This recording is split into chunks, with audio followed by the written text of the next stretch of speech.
Hello everyone, welcome to Hayes Secret Tales. Please enjoy this video. I'm sitting in my office, except it's not mine anymore. Gerald Morrison, my ex-fiance's father, stares at me with pure fury. You used my daughter, proposed in front of 300 people while knowing you were in love with my son. The words hang like a death sentence. Through the glass, colleagues pretend not to watch. My career, everything I built over 13 years, is being destroyed, and I don't regret it. If you want to hear uncensored, too hot for YouTube stories, check out my Patreon in the description. Tell us where you are watching from, and subscribe. My name is Cameron Hayes. I'm 29 years old, and I've spent the last 3 years building what everyone calls the perfect life. Corporate attorney at a prestigious firm in downtown Chicago, engaged to Rebecca Morrison, who comes from old money and older expectations, living in a high-rise apartment that costs more per month than most people's annual salary, driving a car that makes the right impression at client dinners. Everything calculated, everything intentional, everything designed to prove that the kid from the South Side who grew up in a 2-bedroom apartment with his single mom made it out, made something of himself, became someone who matters. Rebecca and I met at a firm mixer 3 years ago. She was there with her father, Gerald Morrison, senior partner at Morrison and Associates, one of the most powerful corporate law firms in the Midwest. She wore a cream-colored dress that probably cost more than my entire wardrobe, had perfect posture, perfect diction, perfect everything. We talked about market trends and upcoming legislation, and she laughed at my jokes in exactly the right way, not too loud. Just enough to show appreciation. A month later, we were dating. 6 months after that, I'd been offered a position at her father's firm. A year and a half in, I proposed at a charity gala in front of 300 people, because that's what you do when you're building the right kind of life. I told myself I loved her. Maybe I did, in the way you love a perfectly tailored suit or a well-organized filing system. She was beautiful, intelligent, accomplished. She understood the world I was trying to belong to because she'd been born into it. She never asked uncomfortable questions about my childhood or why I didn't talk to my father or what I really wanted out of life beyond the partnership track and the house in Evanston we'd already picked out. With Rebecca, I knew exactly who I was supposed to be, and I'd gotten very good at being that person. Then 6 months ago, she invited me to her family's estate in Lake Forest for Sunday brunch, and I met her brother for the first time. Devin Morrison was everything Rebecca wasn't. Where she was structured and controlled, he was loose and laughing. Where she chose every word carefully, he said exactly what he thought. He'd shown up an hour late to brunch in jeans and a faded Howard University t-shirt, his black hair still damp from a shower. And when Rebecca introduced us, he'd looked at me with those impossibly dark eyes and said, "You're the guy who's marrying my sister for her father's firm, huh?" Before pulling me into a hug that lasted 3 seconds too long. I should have hated him. He was everything my carefully cultivated professional image wasn't. He taught poetry at a community college on the west side, lived in a neighborhood Rebecca wouldn't drive through, spent his weekends volunteering at youth literacy programs instead of networking at country clubs. He had a scar through his left eyebrow from a childhood accident and wore cheap watches and drove a beat-up Toyota that had 200,000 miles on it. He was authentic in a way that made my entire life feel like performance art, and from that first moment, I couldn't stop thinking about him. It started small. I'd find myself bringing up Devin's name in conversations with Rebecca, asking what he was up to, whether he'd be at the next family dinner. She'd roll her eyes affectionately and say something about how her brother had never grown up, never understood how the real world worked. was wasting his potential teaching kids who'd probably never amount to anything anyway. I'd nod and agree and feel something uncomfortable twist in my chest. Then Devin started showing up at more family events. Rebecca's mother, Catherine, adored her son, despite his life choices that clearly disappointed her, and she always made sure he was included, which meant I saw him at birthday dinners and holiday gatherings, and eventually, when Rebecca decided her brother should get to know her fiancé better, at basketball games and coffee meetups that were supposedly about wedding planning, but turned into long conversations about everything except the wedding. That's when I realized I was in trouble, because Devin made me laugh in a way I hadn't laughed since I was a kid, before I learned that laughter was something you controlled, something you measured out in appropriate doses. He asked me questions nobody else asked, like what book I'd read recently that actually moved me, or what I would do if money wasn't a factor, or whether I actually enjoyed corporate law or just enjoyed what it represented. He listened to my answers like they mattered, like I was more than just the appropriate fiancé for his sister, the rising star at his father's firm, the acceptable face of success. And he looked at me sometimes, when he thought I wasn't paying attention, with an expression I couldn't quite read, but that made my pulse quicken in a way that had nothing to do with the caffeine in my third espresso of the day. I'm not naive. I knew what was happening. I'd known I was attracted to men since I was 16 and spent an entire summer unable to stop staring at my best friend Marcus when he'd take his shirt off at the basketball court. But I'd also grown up watching what happened to guys like my cousin Terrell when he came out junior year and suddenly found himself eating lunch alone, getting shoved into lockers, hearing slurs that followed him home. I'd watched my mother's church ladies whisper about the Phillips boy down the street who showed up to service with a man and how his parents stopped claiming him as their son. So I'd made a decision early. I'd date girls, I'd build the right kind of life, I'd become successful enough that nobody could touch me, and I'd bury everything else so deep it might as well not exist. It had worked for 13 years. I'd had girlfriends, I'd been intimate with women, I'd proposed to Rebecca with every intention of following through. I was good at compartmentalizing, good at telling myself that attraction was just biology, and what mattered was building a stable, respectable life. Then Devin happened, and all my carefully constructed walls started developing cracks. It came to a head 2 months before the wedding, at a family dinner where Catherine had invited too many people, and Gerald had drunk too much scotch, and Rebecca had spent the entire evening on her phone, coordinating with the wedding planner. I'd escaped to the Morrisons' extensive back patio, needing air, needing space, needing to not smile at one more person asking whether I was excited about joining the family. Devin found me there, sitting on the stone steps that led down to the garden, looking at the lake in the distance.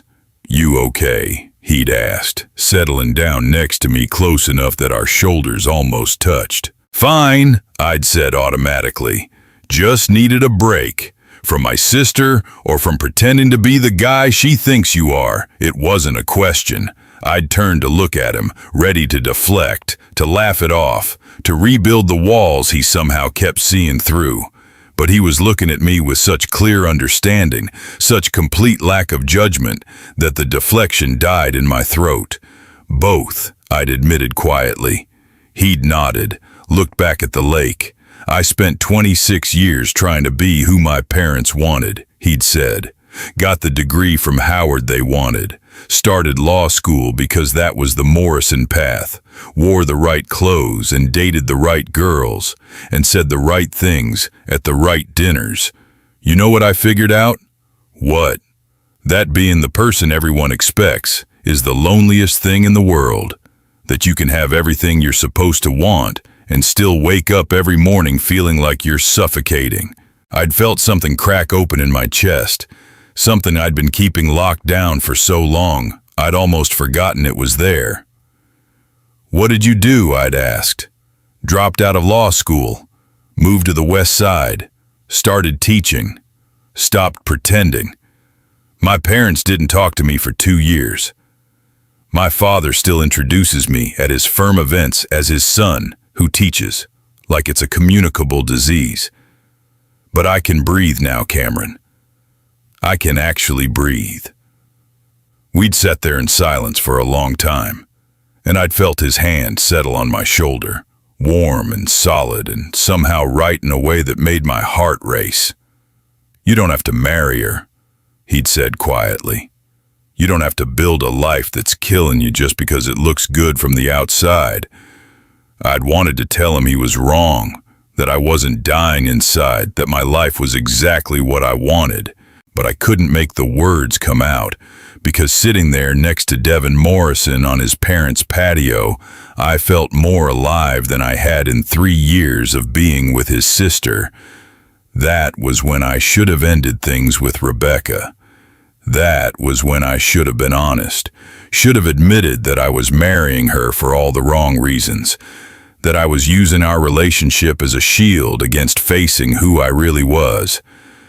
But I didn't, because ending things would mean losing the firm, losing the life I'd built, losing the proof that I'd made it out, made something of myself, became more than the poor black kid from the South Side who didn't have a father and whose mother cleaned houses to pay the rent.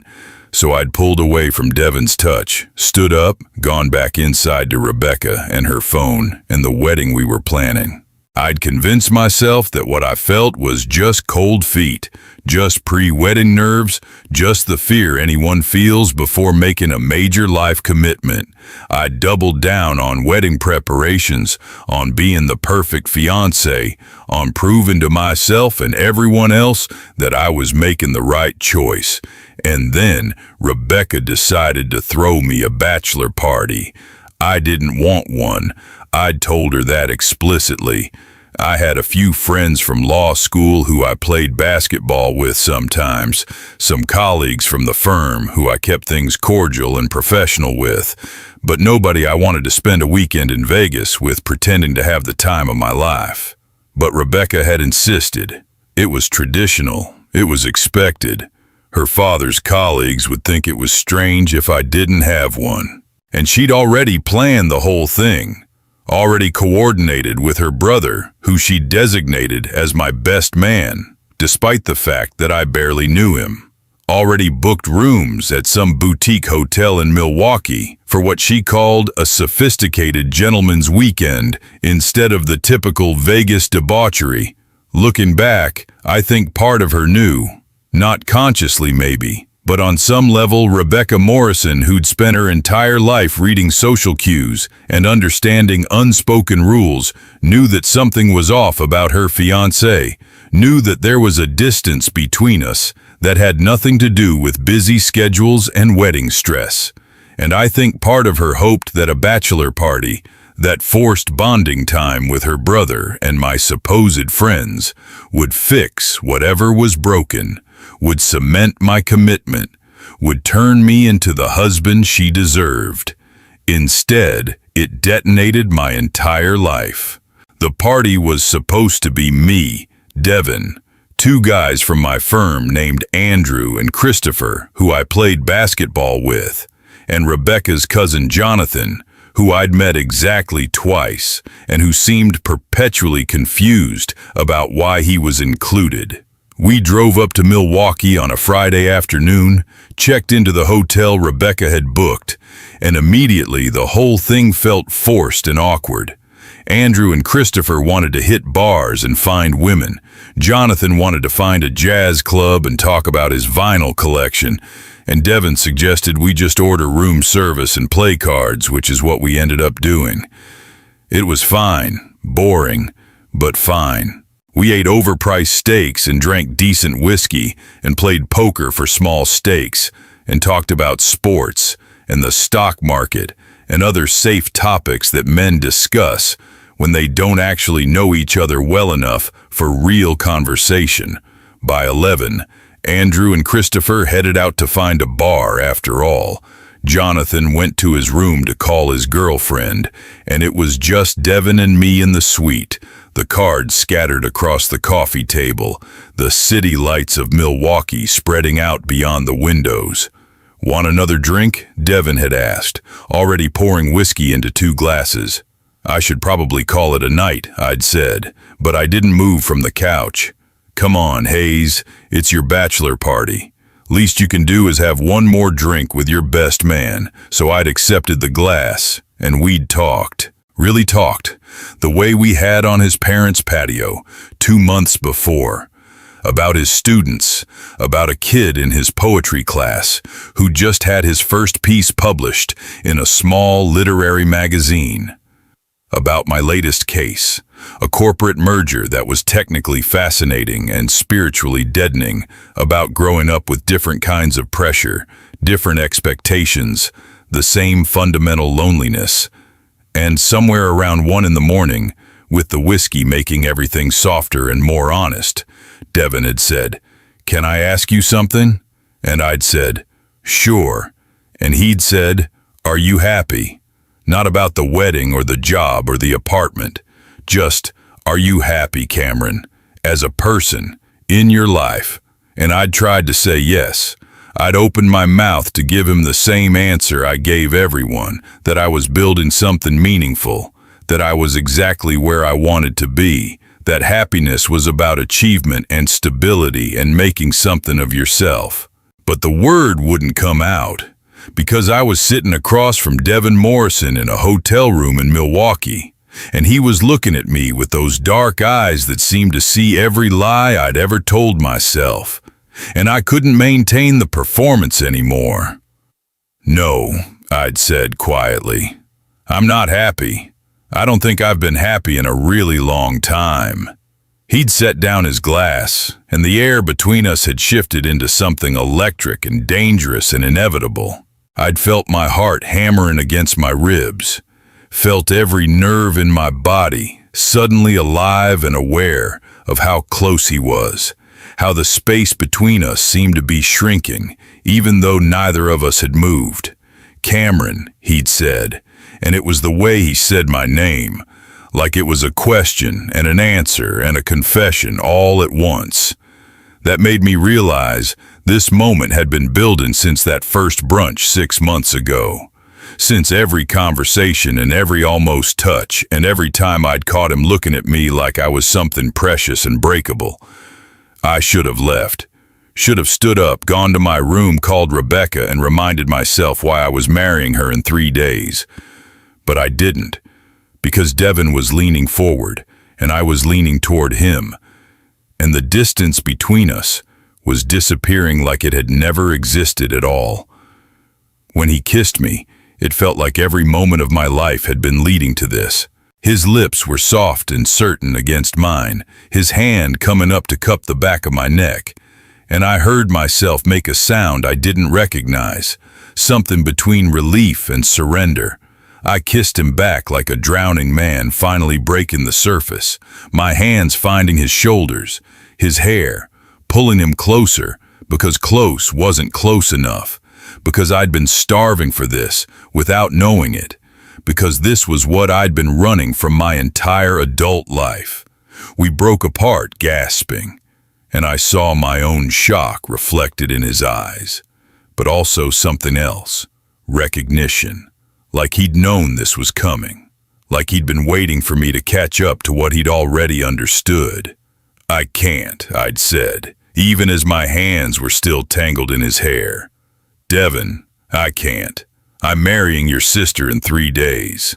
"I know," he'd said, and kissed me again, deeper this time, his body pressing against mine in a way that made rational thought impossible. And when he finally pulled back, he'd said, "Tell me you don't want this and I'll stop, Cameron. Tell me this isn't real and I'll walk away and we'll never talk about it again." But I couldn't tell him that, because it was the most real thing I'd felt in years, maybe in my entire life. So instead, I'd pulled him back to me and kissed him like I was trying to make up for 13 years of lying to myself, 13 years of pretending to be someone I wasn't. 13 years of building a life that looked perfect from the outside while I suffocated inside it. We'd ended up on the couch, then somehow on the floor, his body warm and solid above me, his hands learning the shape of me through my clothes. I'd never felt anything like it. The rightness of being touched by someone who saw me, really saw me. All the parts I kept hidden. When his fingers traced the line of my jaw, when his mouth found the pulse point in my neck, when he whispered my name like a prayer, I'd felt something fundamental shift inside me. "This is who you are," he'd murmured against my skin. "This is who you've always been, Cameron. You don't have to hide anymore." And God help me, I'd wanted to believe him. Wanted to believe I could stop performing, stop pretending, stop building a life designed to prove I was worthy of respect and success and belonging. Wanted to believe I could be with him, and somehow everything would work out. That love or desire or whatever this was could be enough to overcome the reality of disappointing my mother, losing my career, destroying Rebecca, becoming the cautionary tale instead of the success story. We'd stayed like that for hours, kissing and touching and talking in the dark, learning each other in ways that went far beyond the physical. He'd told me about coming out to his parents at 24, about his father's cold disappointment and his mother's tears and the 2 years of barely speaking that followed, about rebuilding his relationship with them on his own terms, about the freedom that came with accepting rejection from people you loved if it meant living honestly. I'd told him things I'd never told anyone, about my father who left when I was 7 and how I'd spent my whole childhood trying to prove I was worth staying for, about my mother's sacrifices and my fear of becoming another statistic, another black man who didn't make it out, didn't become something, about the panic attacks I'd started having 6 months ago that I told everyone were just stress, just the wedding, just the pressure at work. And Devin had listened to all of it, had held me while I finally admitted that I was terrified, that I didn't know who I was underneath all the performance, that I'd spent so long being the person everyone expected that I wasn't sure the real me existed anymore. "He exists," Devin had said fiercely. "I've seen him, Cameron. He's the guy who talks about his mother like she hung the moon, who lights up when he mentions that scholarship program he volunteers with even though he tries to pretend it's just good for his resume. He's the guy who quoted Langston Hughes at my sister's dinner party last month, and then looked embarrassed like poetry was something to apologize for. He's the guy who's been breaking my heart for 6 months because I can see how much you're hurting, and I can't fix it for you. You can't fix this," I'd said. "Devin, even if I wanted to, I can't just call off the wedding 3 days before. Your sister, your family, my career, everything I've built. Is it worth more than your life?" he'd asked quietly. "Because that's what you're trading, Cameron. You're going to marry Rebecca and spend the next 50 years pretending to be someone you're not. And eventually that's going to kill something essential inside you. I've watched it happen. I've seen what it does to people when they choose safety over truth. And maybe he was right. Probably he was right. But knowing something intellectually and having the courage to act on it are very different things." So I'd kissed him again, softer this time, and said, "I need to think. I need time. This is all happening too fast." He'd nodded, understood, pulled back to give me space even though I could see how much it cost him. We'd ended up falling asleep on the floor of the suite, my head on his chest, his arms around me, and it was the most peaceful sleep I'd had in months. I'd woken up at 6 to my phone buzzing with texts from Rebecca about final wedding details, and the reality of what I'd done had crashed over me like a wave. I'd carefully extracted myself from Devon's arms, gathered my things, and fled to my own room like a coward, my heart racing, my mind spinning, everything inside me screaming contradictory instructions. The next day had been torture. Andrew and Christopher wanted to day drink and tour breweries, so we'd spent 8 hours pretending everything was normal while I avoided looking at Devon and answered Rebecca's increasingly detailed text messages about seating charts and dinner selections. Every time Devon tried to catch my eye, every time he started to say something, I'd find a reason to step away, to create distance, to pretend the previous night hadn't happened. By the time we drove back to Chicago Sunday evening, I'd almost convinced myself it had been a mistake, an aberration, something I could compartmentalize and move past. I'd marry Rebecca, I'd build my career, I'd be the person I was supposed to be. The kiss with Devon would become a story I never told, a secret I kept locked away, proof that I'd had a moment of weakness, but made the right choice anyway. Then Monday morning, I'd woken up to a text from Devon. Just 3 words, "I love you." And everything I'd been trying to convince myself of shattered completely. Because this wasn't just physical attraction or pre-wedding panic or a moment of weakness. This was real.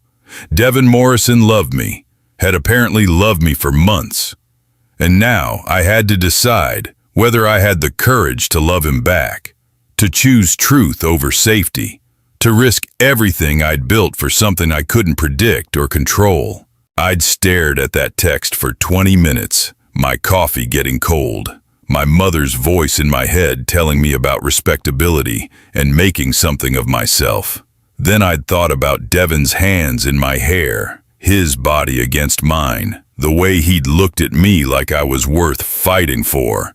And I'd typed back, "We need to talk," which is how I ended up here, Tuesday afternoon, sitting in a coffee shop on the west side, waiting for Devon while my wedding is scheduled for Saturday, and my entire life hangs in the balance. I've told Rebecca I have a work emergency, told my mother I'm handling wedding details, told myself approximately 600 lies about what I'm doing and why. The truth is simpler and more terrifying. I'm in love with my fiance's brother. I've been lying to myself for most of my adult life. And I have 4 days to figure out whether I'm brave enough to blow up everything for a chance at actually being happy. Devon walks in at exactly 2, spots me in the back corner, and the smile that crosses his face makes my chest ache. He slides into the seat across from me, and I see the hope and fear in his dark eyes. "So," he says, "you wanted to talk." I take a breath, and for the first time in my life, I try to tell the complete truth. "I'm terrified," I say. "I'm terrified of disappointing people, of losing my career, of proving everyone right who said I'd never make it. I'm terrified of being rejected by my mother, by my community, by everyone whose love seems to come with conditions." Devon reaches across the table, takes my hand, and doesn't say anything. Just waits. But I'm more terrified, I continue, and my voice cracks, of spending the rest of my life wishing I'd been brave enough to choose you, of becoming the guy you described, the one who trades truth for safety, of waking up 20 years from now and realizing I built a beautiful life that I hate. His hand tightens on mine. "So what do you want to do, Cameron?" And this is it. This is the moment where I either choose the person I've been pretending to be, or the person I actually am. Where I either marry Rebecca on Saturday and spend my life performing respectability, or I call off the wedding and risk everything for something real. I say slowly, to be with you. I want to stop lying. I want to figure out who I am when I'm not trying to prove something to everyone. I want to be brave enough to choose happiness over approval. "Even if it means losing everything else," Devon asks quietly. "Even then," I say, and mean it. The smile that spreads across his face is like sunrise. And when he leans across the table to kiss me, I don't pull away. I kiss him back in the middle of a coffee shop on a Tuesday afternoon. And I don't care who sees. Don't care what it means.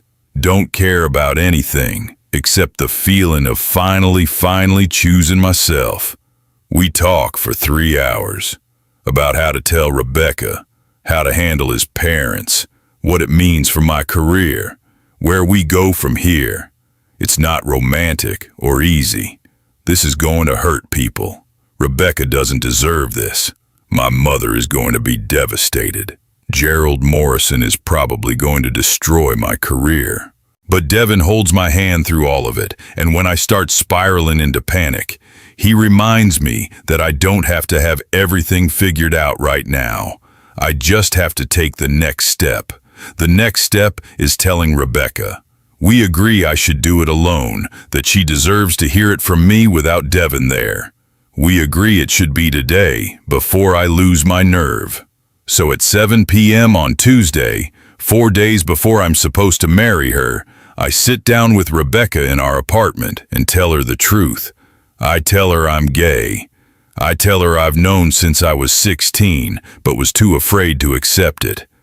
I tell her about Devin, about Friday night, about falling in love with her brother. I tell her she deserves better than someone who's marrying her for the wrong reasons. And Rebecca, to her credit, doesn't yell or cry. She just sits very still, her hands folded in her lap, her face composed. When I finish, she's quiet for a long moment. Then she says, I knew, and my heart stops. What? I knew, Cameron. Maybe not consciously, but I knew something was wrong. The way you'd pull away sometimes, the distance between us. I told myself it was just your personality, that you were reserved. But I knew. I don't know what to say. I'm sorry seems inadequate. Are you? She asks, and there's no malice in it. Are you sorry, or are you just sorry you're hurting me? Both, I say honestly. You deserve better, Rebecca. She nods slowly. My brother, she says. Of all the people, my brother. I know, I'm sorry. Does he love you? She asks. Yes, and you love him. Yes. She stands up, walks to the window, looks out at the city. We're not calling off the wedding, she says finally. I stare at her. Rebecca, I can't marry you. I know, she says calmly, but we're not calling it off either. You're going to leave me. You're going to be the one who ends this. I'm going to be the heartbroken fiancé. Do you understand? She turns to look at me, and I see the steel in her eyes. If this gets out that you left me for my brother, for another man, my family will be humiliated. There will be whispers at every event. Poor Rebecca Morrison, her fiancé was secretly gay, left her for her own brother. I won't be that story. So here's what's going to happen.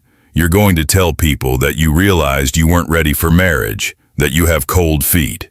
You will not mention Devin. You will not mention being gay. You will take full responsibility, and you will let people judge you. In return, I won't tell my father to destroy your career. I won't make this uglier than it has to be. We'll both move on with dignity. It's manipulation, clear and calculated, but it's also fair. I did waste 3 years of her life. If letting her control the narrative is the price, it's less than I deserve. Okay, I say. I'll do it. Good. I want you out by tomorrow. Take your things, but leave the ring. And Cameron, if you hurt my brother the way you hurt me, I will destroy you. Is that clear? Crystal. She nods. I think you should go now. So I do. I pack a bag, leave the ring on the counter, and walk out. I text Devin that it's done, that I told her. He texts back an address and the words come home. It's his apartment on the west side, and when I get there he's waiting, and I fall into his arms like reaching shore. We don't do anything that night except hold each other, just two people trying to build something real. The next 3 days are chaos. Word spreads, my phone explodes, my mother calls crying, colleagues avoid me. Devin is there through it all. On what should have been my wedding day, we're eating takeout, and I realize I'm not performing. I'm just being myself. He loves me. It's not a fairy tale. I don't know what happens next. Hard conversations are coming. The hard conversations start on Monday morning. I wake up in Devin's bed with sunlight streaming through curtains that don't quite close all the way and the sound of traffic from the street below. For a moment I forget where I am, forget what I've done, forget that my entire life imploded less than a week ago. Then Devin shifts beside me, his arm tightening around my waist, and everything comes rushing back. I called off my wedding. I came out to my fiancée. I'm in love with her brother. I'm unemployed, probably, or will be soon. My mother hasn't returned my calls in 4 days. The life I spent 13 years building is gone, and I have no idea what comes next. Devin makes coffee that tastes like it was brewed in an engine and burns toast because his toaster only has 2 settings, broken and inferno. We sit at his tiny kitchen table that wobbles unless you put a folded napkin under one leg, and he asks me what I want to do today like it's a normal Monday. Like I didn't just destroy everything I'd worked for. Like we have all the time in the world to figure this out. I need to call my mother, I say, and I should probably reach out to Gerald about my position at the firm. Devin nods, takes a sip of terrible coffee. Do you want me there when you call your mom? I think about it. My mother, Patricia Hayes, who worked 3 jobs to put me through college, who sat in the front row at my law school graduation, crying with pride, who told everyone at her church about her son, the attorney who was marrying into the Morrison family, the son who just threw all of that away for something she's going to see as a sin, a sickness, a failure of character.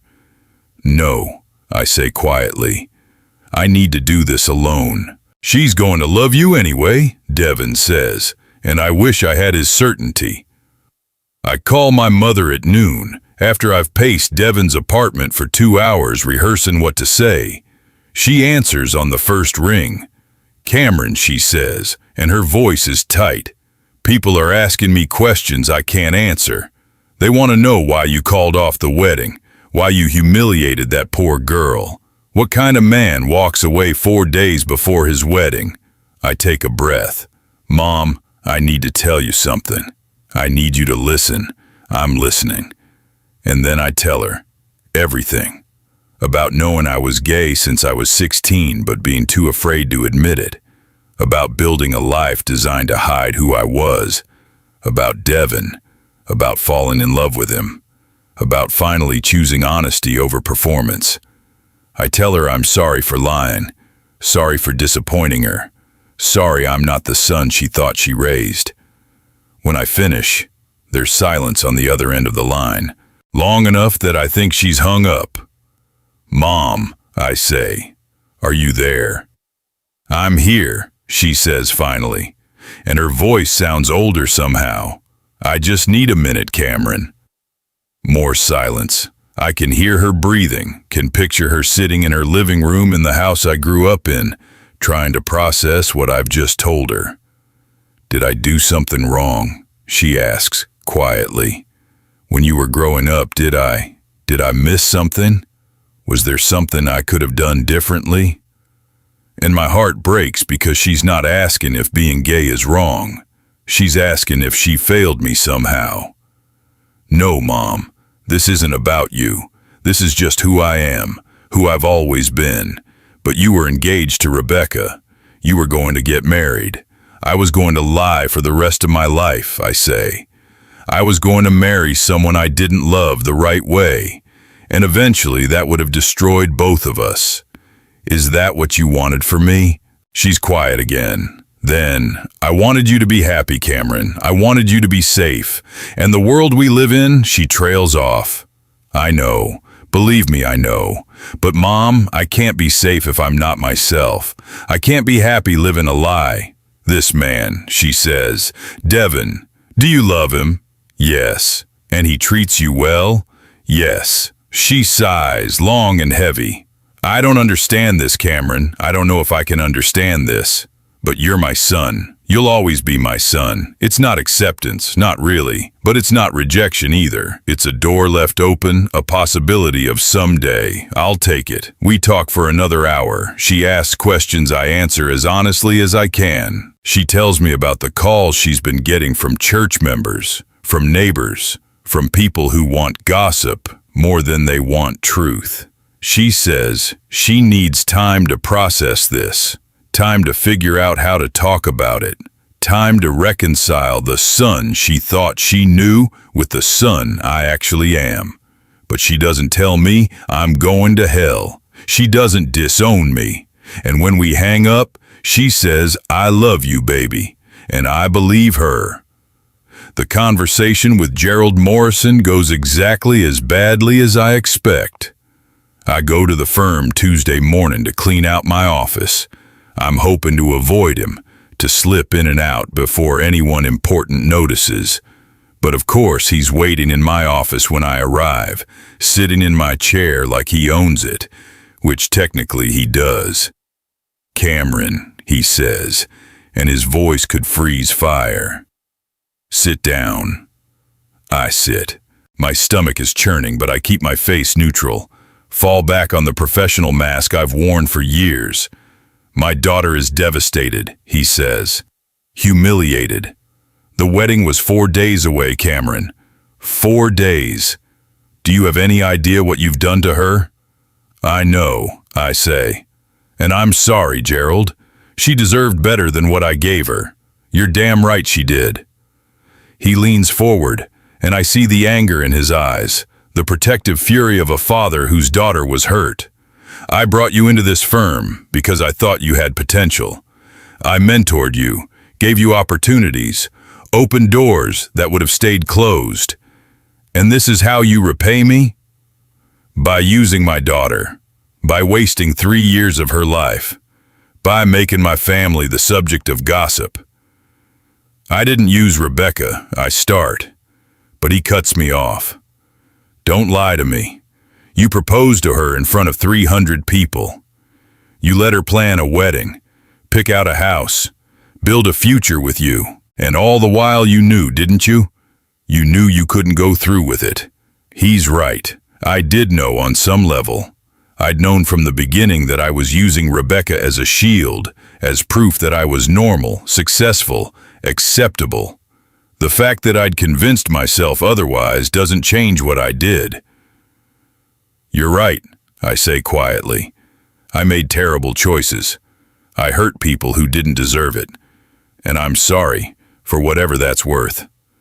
It's not worth much, he says coldly. Here's what's going to happen. You're going to resign from this firm effective immediately. You will not seek employment at any firm where I have connections, which is most of them in this city. You will not contact my daughter again. And if you do anything at all, to further embarrass my family, I will make sure you never practice law anywhere. It's a threat and a promise. Gerald Morrison has the power to blackball me from every decent firm in Chicago, maybe in the Midwest. My career, the thing I've worked toward since I was 18 years old, is over. I understand, I say, because what else is there to say? Good. He stands, straightens his suit. I want you out of this building in an hour. He's at the door when I find my voice again. Gerald, I say, and he pauses. For what it's worth, I do love him. Your son. This wasn't some casual thing, some impulse. I love him. He turns to look at me, and something complicated crosses his face. That, he says quietly, somehow makes it worse. Then he's gone. I pack my office in 40 minutes. Photos, books, the degree I'd hung on the wall with so much pride, everything that represented 5 years of building a career, a reputation, a place in a world I'd fought to belong to, I carry it out in 3 boxes, and I don't look back. Devin is waiting in the parking garage. He takes one look at my face and pulls me into his arms, and I let myself break just a little. Let myself feel the weight of what I've lost. We go back to his apartment, and I spend the afternoon applying for jobs I'm probably not going to get, sending out resumes that will be ignored because Gerald Morrison has already made calls, already spread the word that Cameron Hayes is not to be hired, not to be trusted, not worth the risk. By Wednesday, I'm spiraling. I've lost my job, my career prospects. My relationship with my mother is hanging by a thread, and I'm living in my boyfriend's tiny apartment because I have nowhere else to go. The savings I'd built up will last maybe 3 months if I'm careful. After that, I don't know. Devin finds me at 2 in the morning sitting on his fire escape, staring at the city lights and wondering what the hell I've done. He doesn't say anything, just sits down next to me and hands me a beer. We sit in silence for a while, listening to sirens in the distance, the rumble of the L train, the ambient noise of the city that never quite sleeps. I ruined my life, I say finally. For you, for this, and I don't regret it, which is crazy, right? I should regret it. I should be mourning my career, my reputation, everything I worked for. But all I can think about is that I get to wake up next to you, and that feels worth more than all of it. Devin takes my hand, laces our fingers together. You didn't ruin your life, Cameron. You changed it. There's a difference. Feels the same right now. I know. He's quiet for a moment. When I dropped out of law school, when I told my parents I was gay and I was going to teach instead of joining the family firm, I thought my life was over. I thought I'd thrown away every opportunity, every advantage, everything that mattered. And for a while, it felt like I had. My dad didn't talk to me for 2 years. My mom cried every time she saw me. I was broke, working 2 jobs just to afford a studio apartment in a neighborhood where I heard gunshots at night. I turned to look at him. I didn't know that, because I don't talk about it much.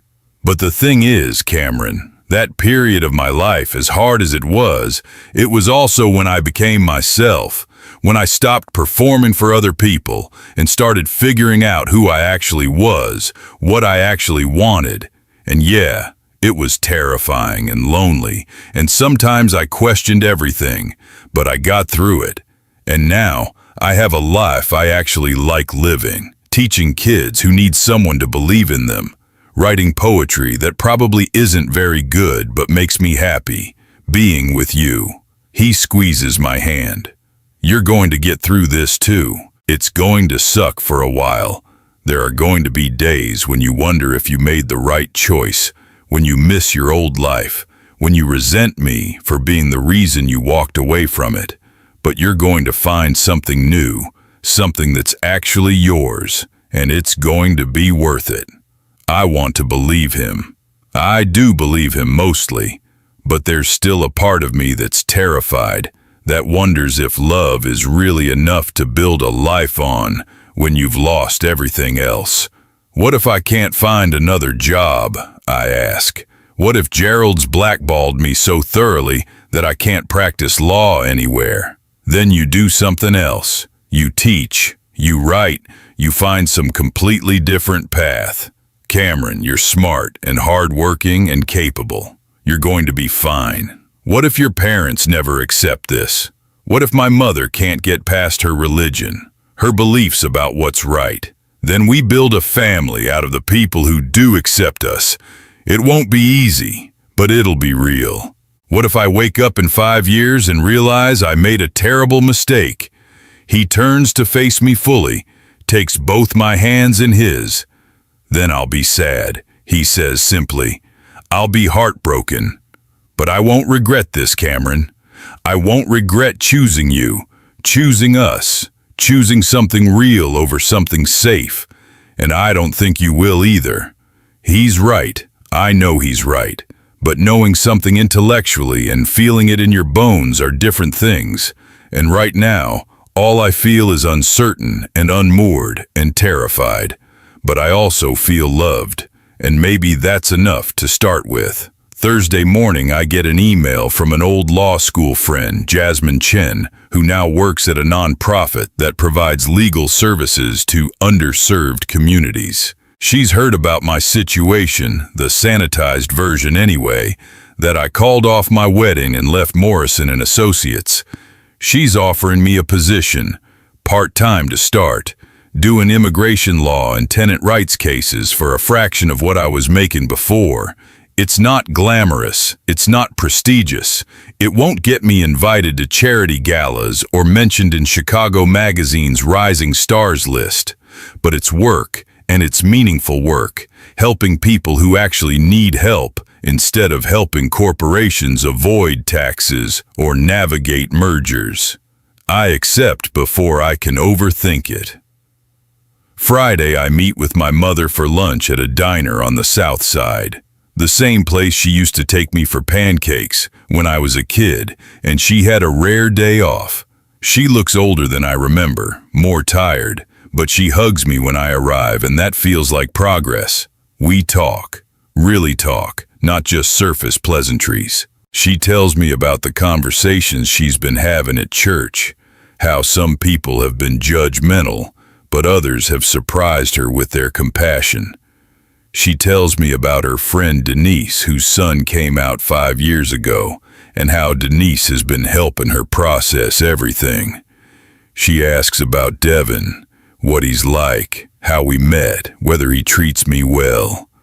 I show her pictures on my phone and tell her about his teaching, his poetry, the way he sees the world. She listens without interrupting, and I can see her trying, really trying, to understand.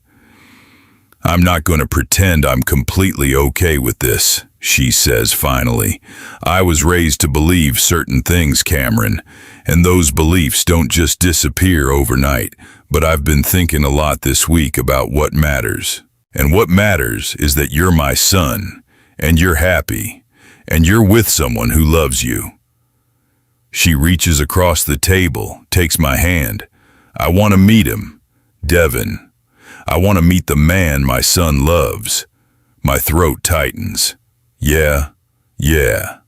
Maybe next week after I've had more time to wrap my head around all this. But yes, I want to know him. It's not everything. She's still struggling, still processing, still reconciling her faith with her love for me. But she's trying, and that means more than I can express. By Saturday, exactly 1 week after what should have been my wedding day, I'm starting to feel like maybe I can breathe again. I have a job, even if it's not the one I planned. My mother is talking to me, even if she's not fully comfortable yet. Devin and I are building something real, even if we don't know exactly what it looks like. We spend Saturday afternoon at a street festival in his neighborhood, eating food truck tacos and listening to live music and being together in public without hiding, without performing, without pretending to be anything other than what we are. Two men in love, figuring out how to build a life together. Devin buys us ice cream from a vendor, and we sit on a park bench watching kids play basketball. And I realize something. I'm happy. Not the performance of happiness I'd mastered over the years. Not the satisfaction of checking boxes and meeting expectations. Actual happiness. The kind that comes from being authentically yourself with someone who sees you completely. What are you thinking about? Devin asks. And I turn to look at him. This man who saw through all my carefully constructed walls, who loved me enough to wait for me to catch up to what he already knew, who's been steady and certain through every moment of chaos. I'm thinking that I spent 13 years building a life that looked perfect from the outside but felt empty inside, I say. And now I have nothing, no career trajectory, no impressive apartment, no 5-year plan. Just you and a part-time job and a future I can't predict. And it's the best thing that ever happened to me.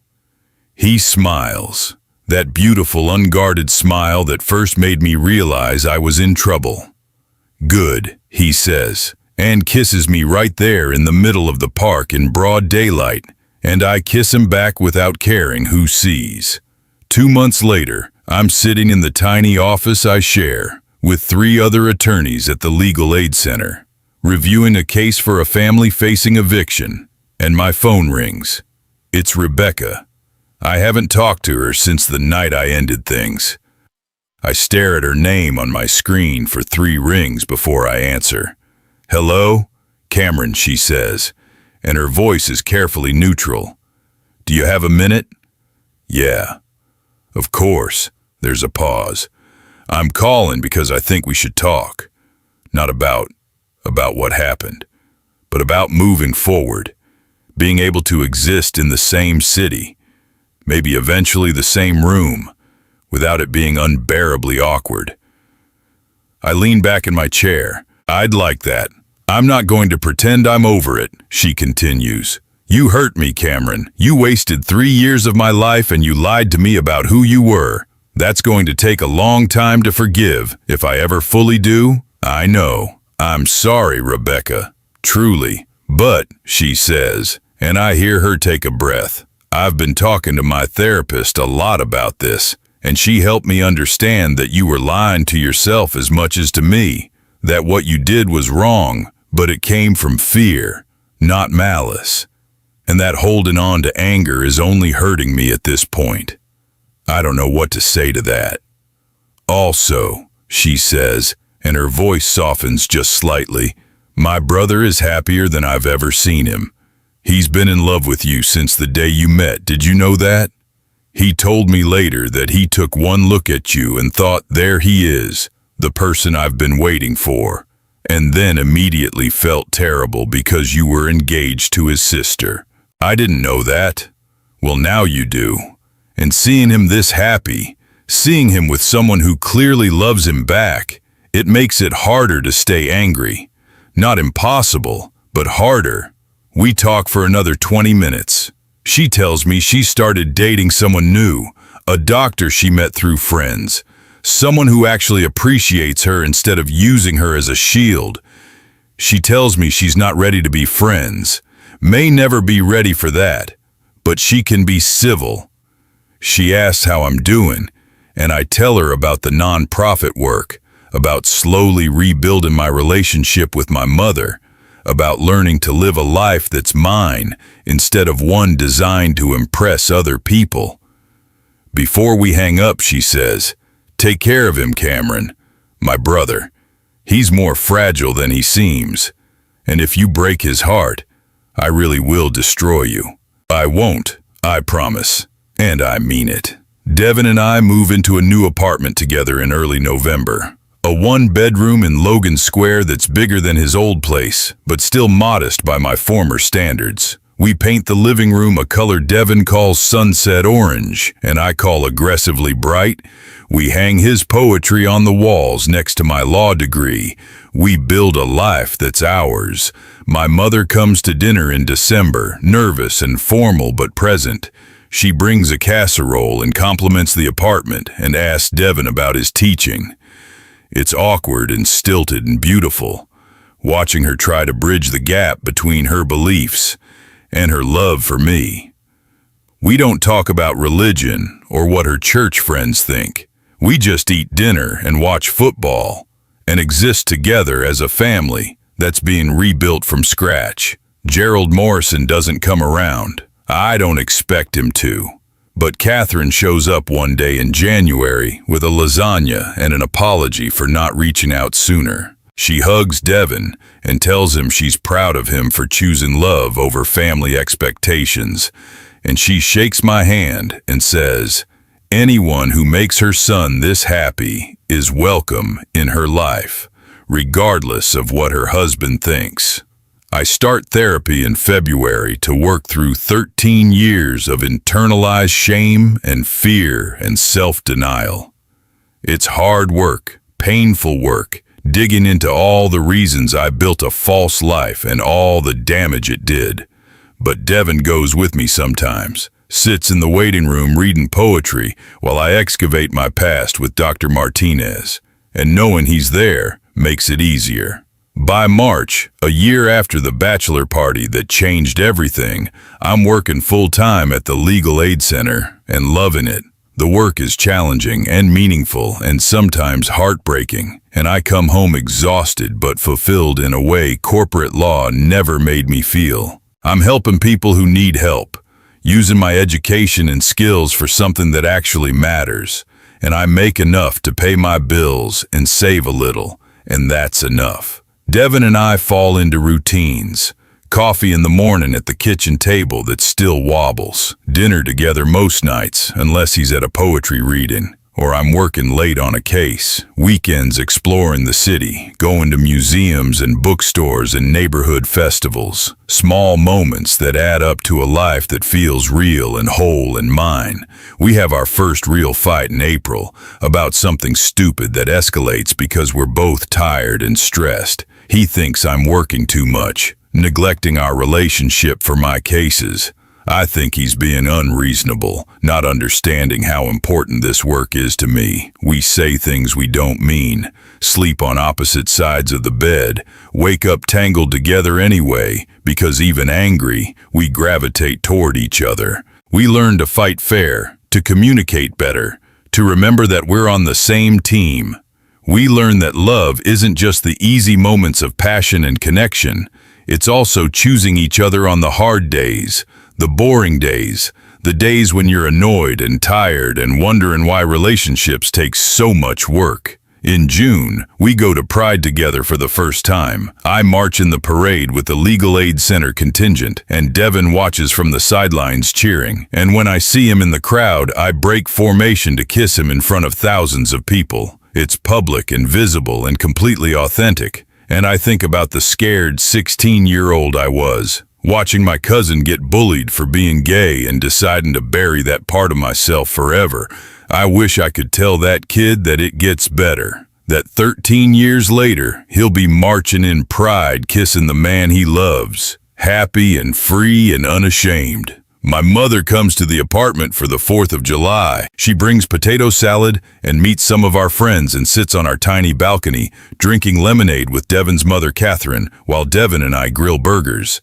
At one point, I look over and see them laughing together. These two women from such different worlds finding common ground in their love for their sons. And I have to turn away because I'm tearing up. This is family, I realize. Not the one I was born into or the one I tried to marry into, but the one I've chosen and built. Devin and me at the center, surrounded by people who love us and accept us and show up when it matters. It's messy and imperfect and absolutely everything I never knew I needed. In August, Devin gets offered a position, teaching at a better funded school with smaller classes and more resources. He's torn, doesn't want to leave his community college kids who need him. We talk it through over several nights, weighing options and priorities. Eventually, he decides to stay, to keep teaching the kids who don't have other advocates. And I love him even more for choosing purpose over prestige, impact over advancement. It reminds me of my own choice a year ago, walking away from Morrison and Associates to work at the nonprofit. We're both building lives around meaning instead of money, around authenticity instead of appearance. And it's harder in a lot of ways, but it feels right. September brings my 30th birthday. Devin plans a surprise party at our apartment with friends from my work, his school, people we've collected in our new life together. My mother comes, and Jasmine Chen, and even Christopher from my old firm who's remained friends despite the drama.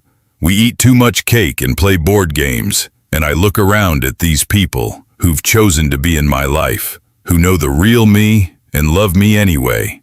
And I feel wealthy in a way I never did when I was making 6 figures. That night, after everyone's gone and we're cleaning up, Devin pulls out a small box, and my heart stops. "Relax," he says, laughing. "It's not that kind of box. Not yet anyway. Inside is a key to the apartment we already share. I know we're already living together, he says, but I wanted to make it official, to say that this is your home, Cameron. Not just my apartment that you're staying in, but our home that we're building together. You belong here, with me, exactly as you are. I take the key, and it's symbolic and silly and perfect.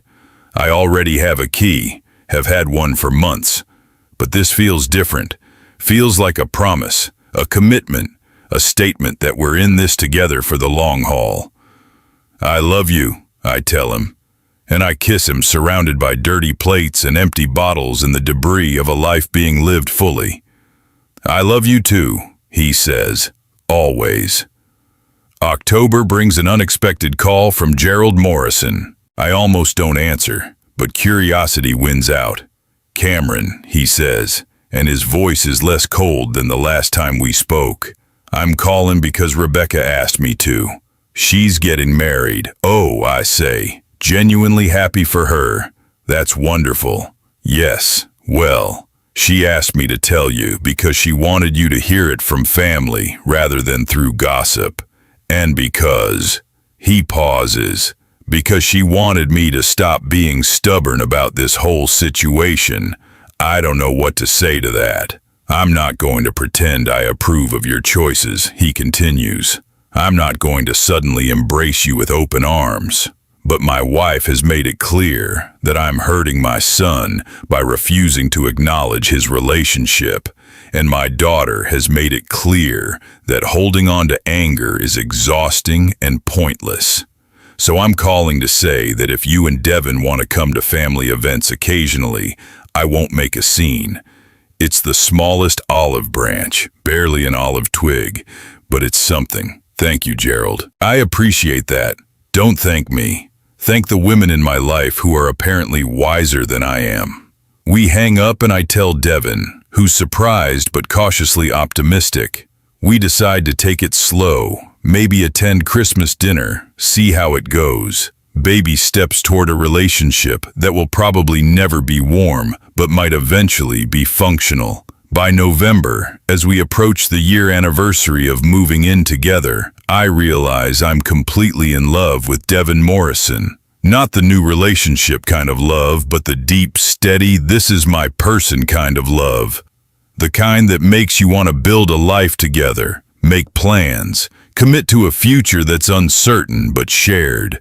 We're lying in bed on a Sunday morning, rain pattering against the windows, and I turn to look at him.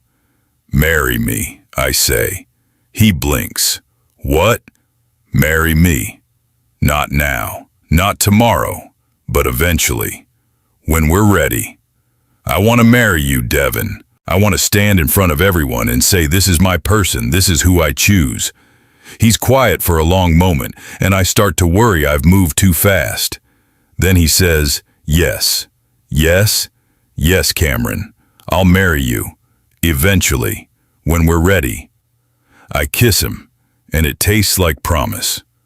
We stay in bed talking about what marriage might look like, where we might do it, who we'd invite. We don't make concrete plans, but we paint the outline of a future that's ours.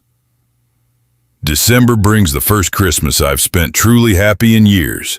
We host a mismatched celebration at our apartment with my mother and Devin's mother, and a collection of friends who've become family. The turkey is dry, and the decorations are crooked, and it's absolutely perfect. Rebecca sends a card with a photo of her and her new fiancé, a kind gesture that feels like real closure. My mother and Catherine discover they both love the same terrible reality TV show and make plans to watch together. Gerald shows up for exactly 1 hour, is stiffly polite, and leaves looking uncomfortable, but not hostile. It's messy and imperfect, and nothing like the polished Morrison family Christmases I attended when I was with Rebecca, and I wouldn't trade it for anything. On New Year's Eve, Devin and I go to a party, count down to midnight surrounded by friends, kiss when the clock strikes 12. I think about where I was a year ago, building a life that looked impressive but felt hollow, engaged to someone I didn't really love. hiding fundamental parts of myself. Now I'm here, openly affectionate with the man I love, doing work that matters, building relationships that are real. I make less money, have less prestige, but I'm happy in a way I never was when I had all those things. At 2 a.m, walking home through the quiet streets with Devin's hand in mine, I realize I'm not afraid anymore. Not of being seen, not of being judged, not of building a life that doesn't look like success to other people. I'm just living, authentically and fully, with someone who loves all of me, even the parts I spent years trying to hide. This is what it means to come home, I think. Not to a place, but to yourself. To stop performing, stop hiding, stop building a life designed to impress others, and start building one that's actually yours. I kissed the best man at my bachelor party, and it destroyed the life I'd carefully constructed. But it also gave me the chance to build something better, something real, something mine. And I would make the same choice 1,000 times over.